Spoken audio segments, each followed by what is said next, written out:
Bom dia, meus amados irmãos. Que a graça e a paz do Senhor seja no teu lar mais uma vez.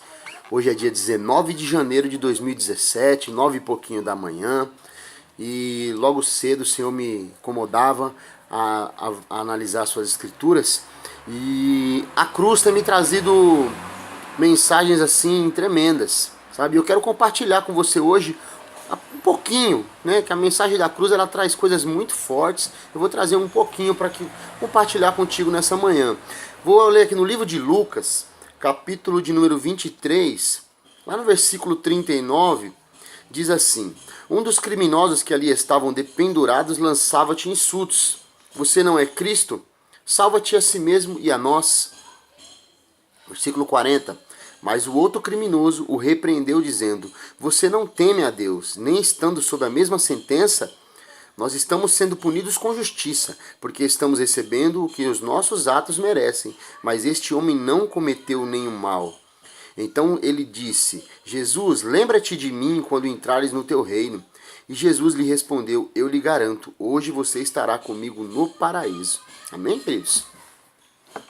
Essa passagem bíblica aconteceu justamente quando estavam já sendo crucificados, Jesus e os dois ladrões ao seu lado, né?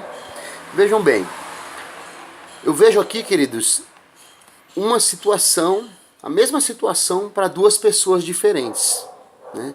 No caso, nós temos Jesus ali no centro, né?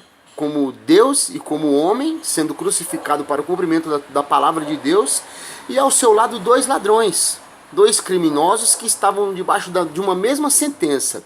Mas vejam, queridos, como a mudança de atitude, como a diferença, da maneira que você encara as coisas na sua vida pode mudar a sua história. Ali existiam dois homens, dois criminosos condenados à morte. Um deles foi falar com Jesus: ei, você não é Deus? Tira você daqui, se livra e livra a gente. Você não é Deus? Ou seja, ele ainda caluniava, ele não acreditava que ele realmente fosse Jesus e ficava insultando. E por isso teve seu fim, com certeza não teve sua salvação. Já o outro homem, também ladrão, um homem que, né, a Bíblia não conta a história dele, mas eu creio que um homem que viveu uma vida inteira debaixo do pecado, né, tanto que chegou a ser crucificado, chegou a ir para a cruz, né, por conta dos seus pecados, dos seus crimes. Mas olha o que a diferença de atitude faz. Uma mesma situação, só que esse homem repreendeu aquele outro que estava do lado, dizendo: ei, você não respeita nem a Deus? E disse: Jesus, lembra-te de mim quando estiveres no teu reino. Meu querido, o arrependimento, ele parte do princípio onde você reconhece o teu erro, onde você reconhece a Jesus. E aquele homem na cruz teve o arrependimento na hora certa, no último instante da sua vida.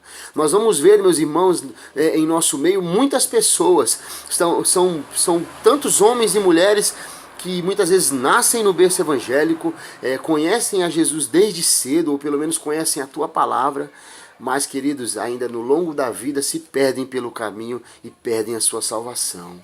Tanto os outros, queridos, nem sequer conhecem a Jesus e ainda no último instante de vida, como esse ladrão na cruz, tem a oportunidade de conhecer a Jesus e se arrepende e assim alcançam a salvação. Quantas, meu querido, são as situações que se aparecem diante de ti, situações dentro da tua vida, sabe, onde as oportunidades vêm e você encara de uma forma diferente, né? Eu vi algo essa semana, não sei se é o verídico ou se é apenas uma história para conjecturar, mas eram dois irmãos e o pai desses irmãos era um homem bêbado, era um homem que levou uma vida tribulada, deu mau exemplo aos seus filhos, bebia muito, se embriagava e cometia vários pecados, vários erros, né? E foi perguntado a um dos seus filhos, quando estava também na sarjeta, drogado, bêbado: por que você faz isso com a sua vida? Por que você se autodestrói? Ele falou: o meu pai me deu mau exemplo. Ele resolveu seguir o mau exemplo do pai. Mas de um outro lado, queridos, para vir na contramão dessa história, o outro filho do mesmo homem tinha uma vida bem-sucedida, alcançou sucesso profissional, sucesso na família, era um homem formado, não tinha vícios, e fora perguntado a esse homem: olha, como você conseguiu alcançar todo esse sucesso na tua vida? Porque eu olho o teu irmão e vejo o teu irmão é um bêbado, é um largado que não consegue nada, que não prospera. Aí ele disse assim: porque o meu pai me deu um mau exemplo. Queridos, o mesmo mau exemplo que foi dado por um pai serviu para que um filho se atentasse a não fazer aquilo porque viu que não era bom para ele. Já o outro, queridos, ele simplesmente: se o meu pai faz, eu vou fazer também, não importa se é bom ou se é ruim. Ei, meu irmão, acorda para a vida.